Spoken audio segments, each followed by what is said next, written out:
it. I'm really excited about this topic. Let me know when everybody can see the screen. Yep. Perfect. Our second revenue performance webinar series, really conversations and traps that's really preventing our teams from hitting quota and revenue attainment. If you all have not received the Revenue Performance Playbook, Volume 1, this is really, we've had an amazing year where we've launched one of the first unscripted role play softwares, but we've been able to really distill down the insights and learn from everybody that we've onboarded 60 plus sales organizations and the best ways to leverage this software. So if you haven't received that playbook, Eric and I are already on to Volume 2. But if you haven't received Volume 1, please let us know and we will get you that information.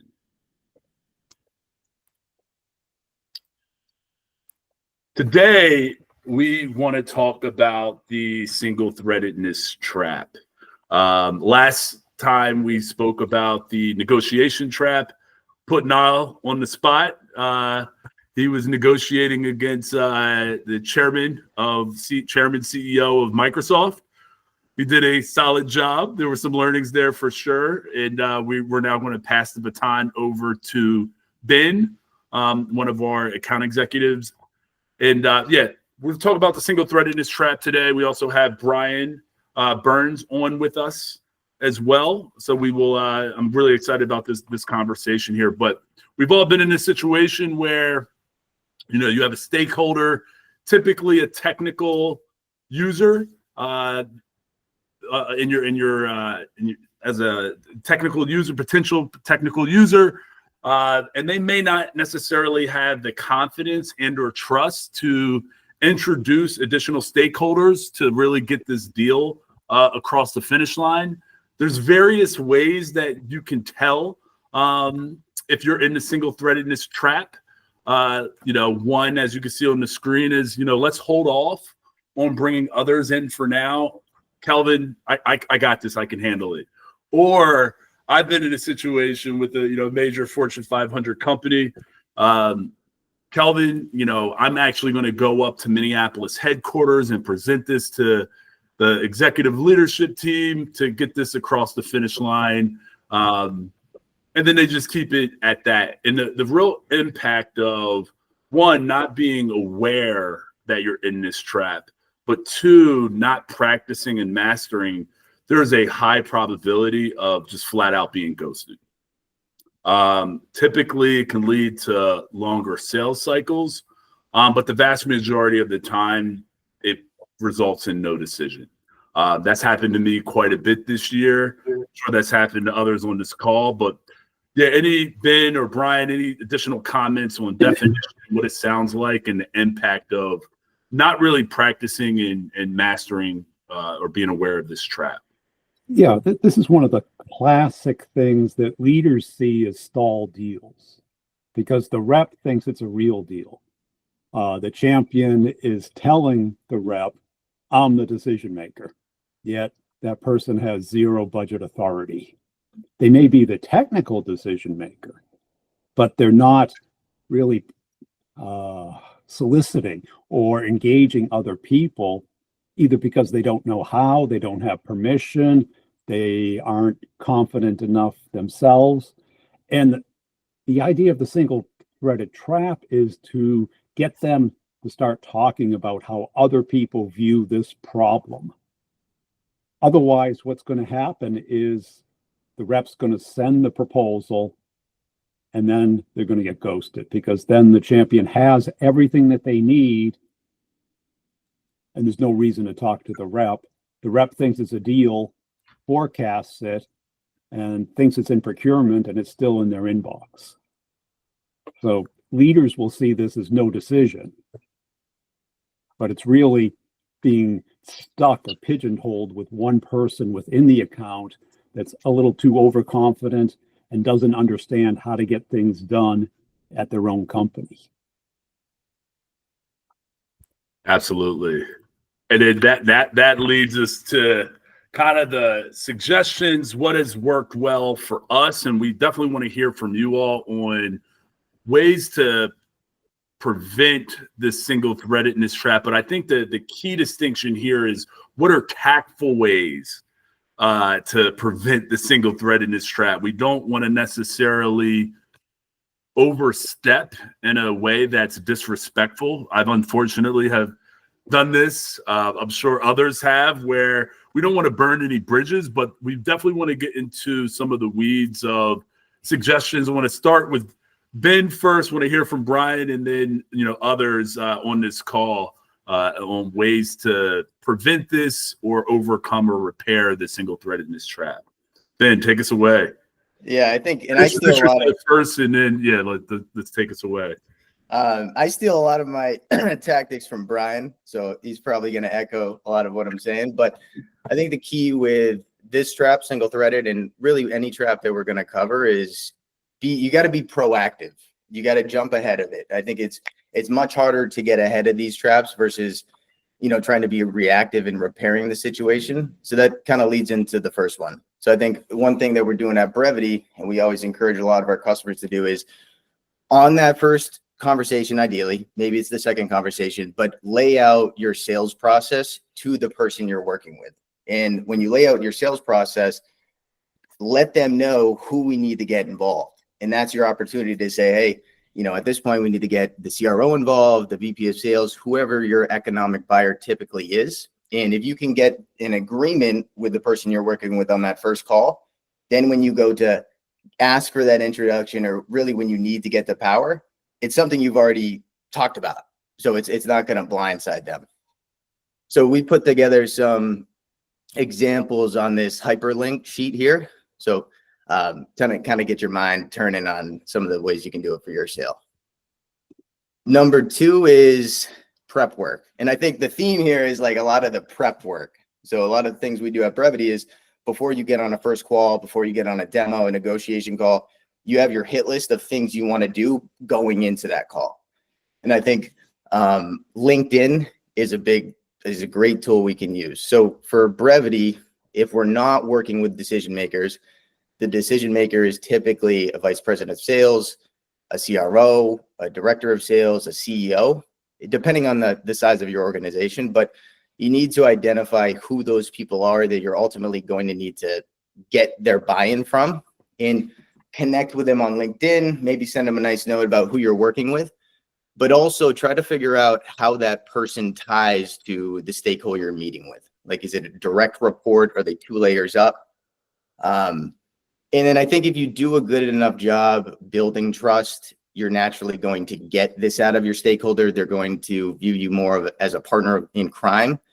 But if you do get in those situations where, they're withholding information, they're giving you the thing like, hey, I got this. Some things you can do is like, is that John or Sarah we'll need approval from? Or what's John and Sarah's view on this? So that'll give them the opportunity to correct you versus saying, who's the decision maker? And then it's just an easy way out for them to say, I don't know. So if you're running into issues there, I think that's a good way when you do that prep work to lead them, and they'll typically correct you. And then you can kind of understand where you need to go from there. Then the third one. So this is something that is fairly new for me, but I'm finding it to be more and more important for the deals we're working. And I think a lot of the success we've had in December so far has been because of this third category. So try to identify company and stakeholder priorities that you can tie your solution to. So for Brevity, we're huge in helping companies drive revenue, onboard new headcount, help with an AI initiative. And you can find this information through conversations, of course, but in your prep work, you can look at LinkedIn feeds from their leadership. You can listen to podcasts. You can go on their company website. So there's a couple of avenues where you can figure this out. And, for example, for us, or I think a very cool thing about this is, if you're tying your solution to a leadership goal or like a top priority of leadership, it's going to get a lot more eyes on it. I can speak from my own experience in December. like I was able to get leadership involved on the second or third call because we were tying to a specific revenue target that they were going to have in 25, and Brevity was going to be a critical role in contributing to that. So I definitely want to emphasize like the proactive approach, but also try to identify a priority of the company early, so you can, bring the right people in that care about it. Yeah, that's my 2 cents on it. I love number 2, Ben. That's been super helpful. Instead of like the leadership, and Andy Ernest also commented on that as well. But just it's a lot. I've always been taught it's a lot easier to edit than it is to create. And meaning when you have someone correct you, it's a lot easier than just blank slate. Who are the decision makers? Hey, I'm making an assumption that, if someone's pitching myself at Brevity, we'll need Eric Nelson and Kelvin signed off on this. Is that correct? No, actually this individual. So I love that one. And I think what's important about this trap and using Brevity to get your reps comfortable with it is that unless they do it often, they're not going to feel comfortable doing it, even if they know what to do. What Brevity gives your reps is that confidence, that practice, that, really have it become part of them so it feels comfortable and authentic, even though it doesn't at first. Love that, Brian. Anyone else on the call, any suggestions or thoughts when it comes to, or where you have found success or pitfalls to avoid when it comes to tactful ways to overcome the single-threadedness trap? Always open to more ideas, suggestions that we might not have discussed to add to everybody's toolkit. Another point about Brevity is that no matter what you're selling, it's going to be a little bit different. And there's no script to this. It's free flowing. So that whether you're selling copiers, computers, or corporate jets, you can use Brevity to handle these type of single-threaded blocks or overconfident champions to keep the deal moving and kind of teach them how to get it done, instead of them being way overconfident and thinking they can just forward it to procurement and it's going to get done. Hey, Calvin. One of the things that we talk a lot about with our sellers is you're relegated to who you sound like. And often when you're trying to get up levels, I love Ben's idea of checking out LinkedIn and listening to podcasts. And I think that's really important to help change your tone about making it worth their while to get up and earn the right to get up, to be relegated to that upper level as well. And so great tip on that one, and something that with Brevity, we can certainly start to hear how that sounds, hear how you sound, and try and get unsingle threaded. Without a question. Thank you, Craig. I think the hardest part, Craig, is just having that dedicated. We talk about being busy versus being effective, and a lot of being effective, it takes time and prep work to do all 3 of these suggestions here. So if you're just going into your day, like getting out of the, you're waking up, you have your coffee, and then you just get on a call without doing any of these things, you're already there's a higher probability you're not going to be prepared when this single threadedness trap happens. 100%. Eric did us a little dirty on our single threaded trap that we ran with our pilot group and made it really difficult, pretty much impossible to get the meeting.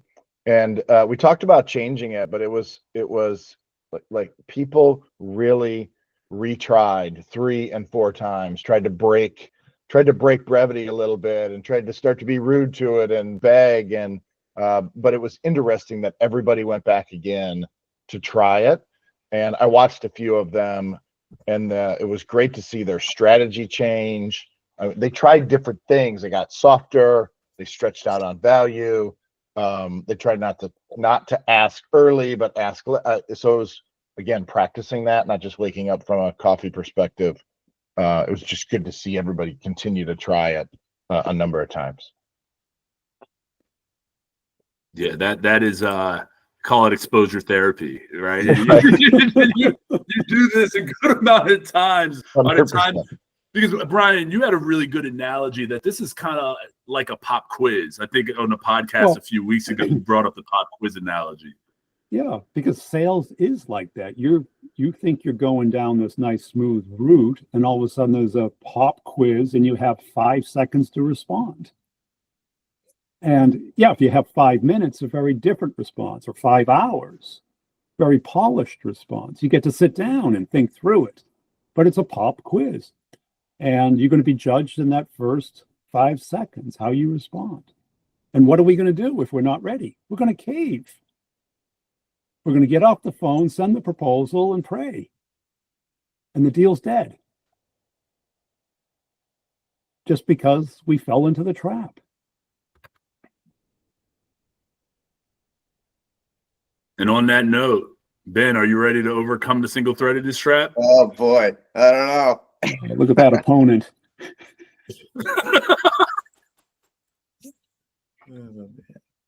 Ben, take us away.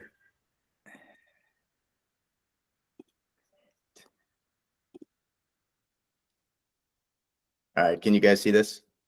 Sure can. Hey, Quinn. Quinn was pushing me hard on this same trap, so we'll see. 3, 2, 1. Start speaking. Hey, Quinn. Hi there. Thanks for the demo. It was quite insightful. I'll need to run this by our director of sales before moving forward. Okay, that makes sense. Now, is he the one that's ultimately going to be signing the agreement, and is that the approval we're going to need to move this forward?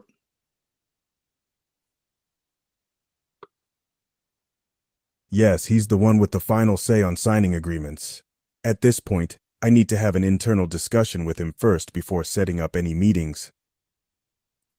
Got it. And you knowing John, you worked with him for a few years now, you were saying, what do you think, or what do you expect he's going to want to see or ask you about? John's incredibly thorough and definitely appreciates seeing concrete examples of ROI and how a solution aligns with our current strategic goals. He'll likely want to dig into specifics, so I just want to ensure I've got everything in line before presenting it to him. Got it. And when you say specifics, what do you mean by that? Just because I'm asking, because the more I know, the more you and I can prepare for when we do have that meeting set up with John.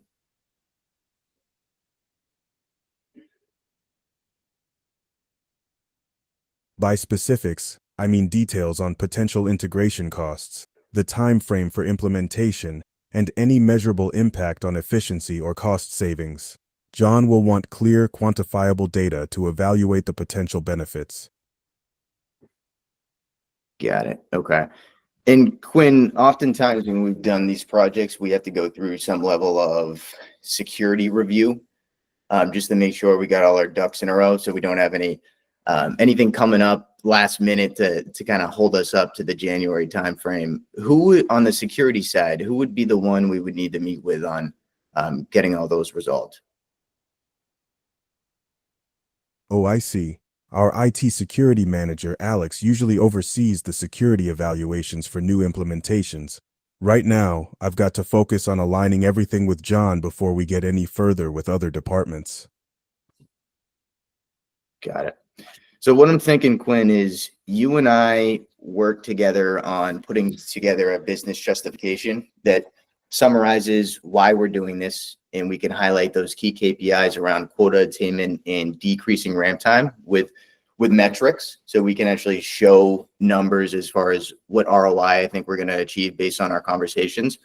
Once you and I feel like that document is prepped and we're covering all our bases, then we can set up a meeting with John to go through it with him, and just so we can keep this moving forward. Does that sound fair? I appreciate the initiative, and it does sound like a solid plan. Let's work on that business justification to ensure we have everything John will need to see, and then we can look at setting up that meeting once we're satisfied it's comprehensive. Okay. No, that sounds like a plan. Let's set some time up on Monday afternoon, and I'll do some homework this week putting that together. So when we do get on that call, we can finalize it, and then we can coordinate the meeting with John when we meet on Monday. That sounds like a reasonable approach. Let's touch base on Monday afternoon, and we'll review everything to ensure we're all set before coordinating with John. Great. See you Monday. Looking forward to it. See you on Monday.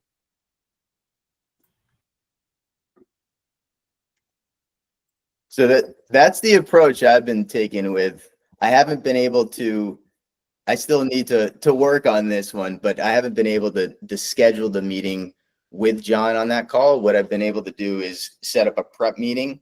So you come kind of like what I talked about in that first pillar is like come to an agreement on what the next steps will be. So you kind of give a little bit, but then get their agreement to also work with you to get that next step.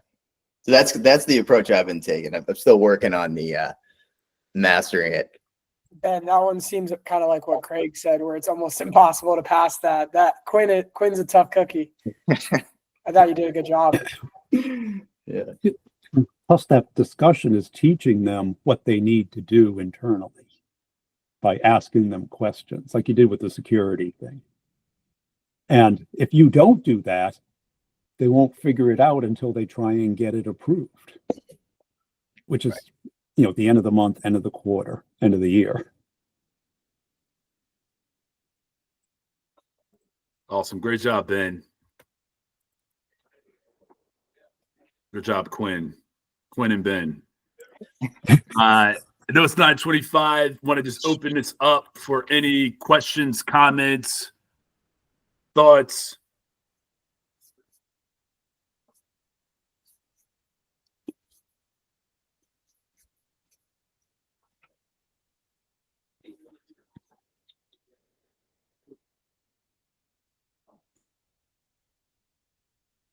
We got any final words? Any other? This is a big one. Yeah, I mean, I like that. Ben was pretty proactive, brought up things from using historical evidence of other deals, laying out that roadmap. Was there anything we think that could have, within that role play interaction, we could have done differently or better that would have led to, obviously we got the next step, which is, still got some time, calendared, which is awesome.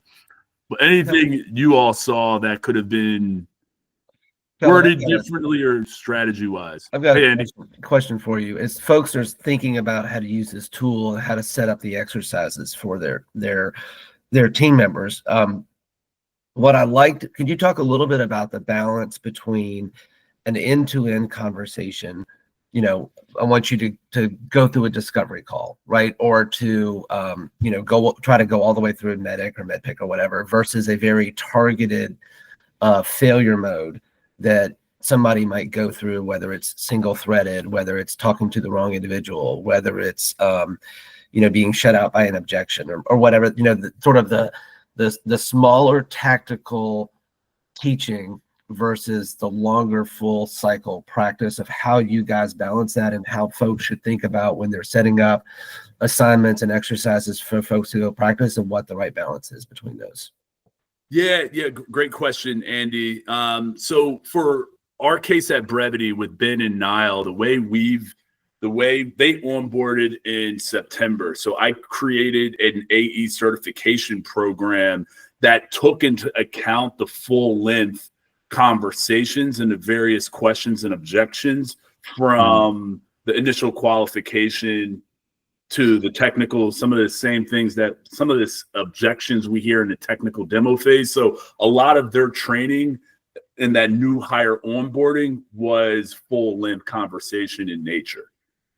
Now, as they got out of the new hire onboarding, we pivoted to the seasonality of where they were running into the greatest difficulty. So when I was listening to recorded calls or shadowing them on certain calls, I recognized that the price to value role play trap as well as the negotiation trap were the highest, were the areas where I thought that if they improved that, it would have the greatest chance of improving their own revenue performance.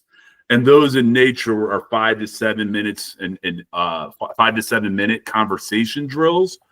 And now Eric and our devs team, they've created a standardized playbook for the top 10 traps that should be on every single account from the appointment setting side as well as the closer side. So the way that they use it now is either they're doing one of those two drills, or what we encourage, as you know, we have Eloquent preparing for if there's a nuanced conversation that falls outside of those traps, they just create their own with Eloquent. Awesome. Thank you. So, Great question. if I may, if I want to initiate this single thread drill into our portfolio of assignments, we just work through Ella to try and set that up ourselves, or should I get involved with Eric? Oh, so Elisa and Eric will be able to set, like, we have a on switch now. So if you don't have that, Jerry, just it seems like you don't, we can just make that live today for you and your team, and on our next check-in walk you through how to work through those. You say on switch? Yeah, on our back end, we now have an ability. Oh, just added it to your team yesterday, Jerry. So Elisa already added it. Okay, good. Thank you, Elisa. Good. Hey, real quick, back to Andy's question. One of the things that I think the single threaded trap was pretty believable. You just had a demo, you're getting on the phone, and so everybody picked that up. We just did the differentiation trap, and we struggled a little bit with how to, that felt like a middle of the conversation component. And so the way we teed it up and are teeing up future setups of like the differentiation trap was, you just did a demo and your champion wants to meet for coffee because he wants to have that quicker conversation. So more of a coffee shop, 15-minute audible ready. You're not going to have slides to present your differentiation. You're just going to talk off the cuff. And that helped our sellers relate a little bit more to where they were at in the conversation, and even lead and guide the Brevity AI a little bit better so that we could hear them testing the differentiation language that they're using. And so that was one of the pieces that we did versus the get into a discovery call, try to go end to end, and just helping our sellers wrap their minds around how to use this as a trap setting practice tool versus go to an end-to-end conversation. So, and I don't know if that helps give you some ideas on where you could go with it, but just wanted to bring that up as well.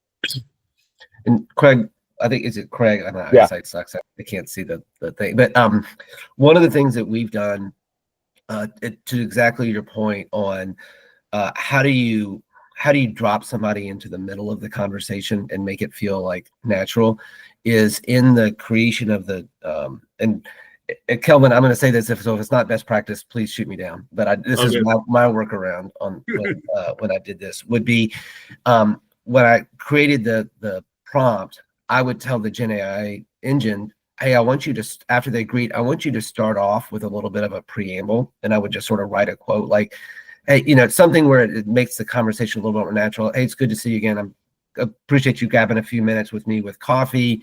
It just was easier for us to meet down here versus up, something like that, where great.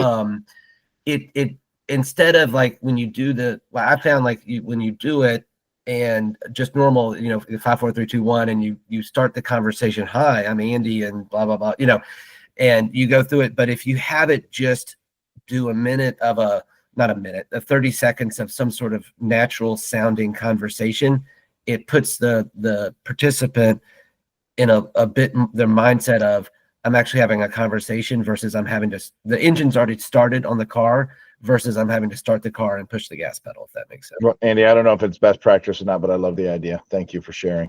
That's amazing, Andy. Elisa and team, we'll bring that back. That's excellent feedback, and we can standardize that approach across all the traps, because I get your point. It's like, how do I start it if I know that it's in the middle? So we can do some better upfront background and context setting to just make that a little bit more natural. Yeah, cool idea. Thank you. Andy, you always have some good ones, great ones, man. Thank you. Yeah, and I'll even say we've even done some more where we've actually left it.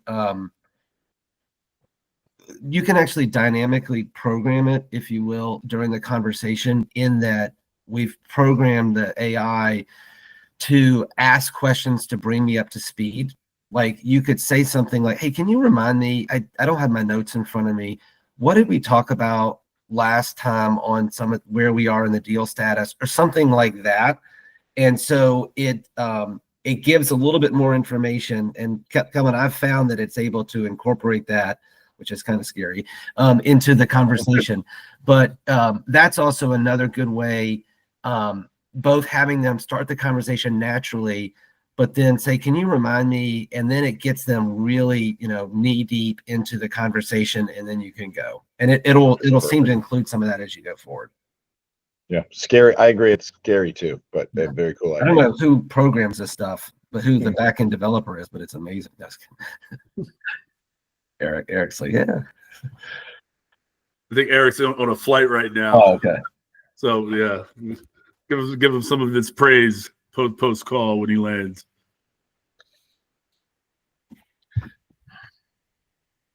I will share one other thing, just because I like talking about Kevin's tool.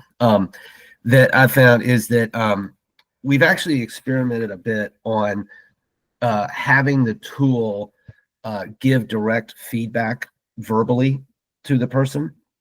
Like, if I do a elevator pitch, right?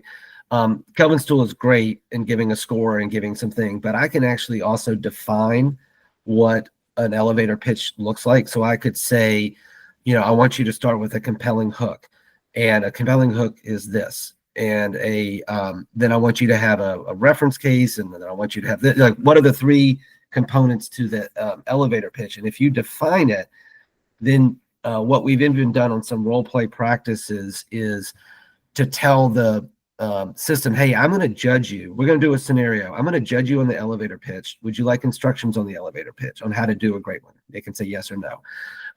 Would you like to review the scoring system? Yes or no? And, if they say yes, I'm going to give you 4 points on the hook, 4 out of 4 points on the compelling reason to act, and 4 points is, do you have a compelling next step, or, whatever you want to do on how you design your elevator pitch. And at the end, it will actually do a pretty good job of giving somebody live feedback on, hey, your hook was too verbose. You didn't really have a compelling call to action at the end, whatever it is. And it can give them sort of live feedback as a complement to what's printed out at the end of the verbal stuff. So, there's a great, you can actually have a lot more flexibility than you think in giving people coaching.